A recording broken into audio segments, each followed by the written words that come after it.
How to fix Omegle camera block.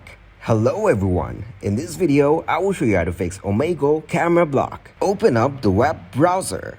Here search Omegle. Open up its site. Then click on video from its homepage. Now tick on all the check boxes and press confirm and continue. Then click on top taskbar. Go into permissions. Then tap to reset the permission.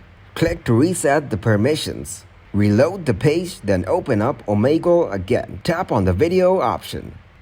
Tick all the check boxes. Then allow the camera and microphone so you can use it in Omegle. This is how you can fix Omegle blocked camera problems. Thank you guys for watching this video. Hope you got some value. Make sure to like the video and subscribe to the channel to get notified for new videos. See you in the next one.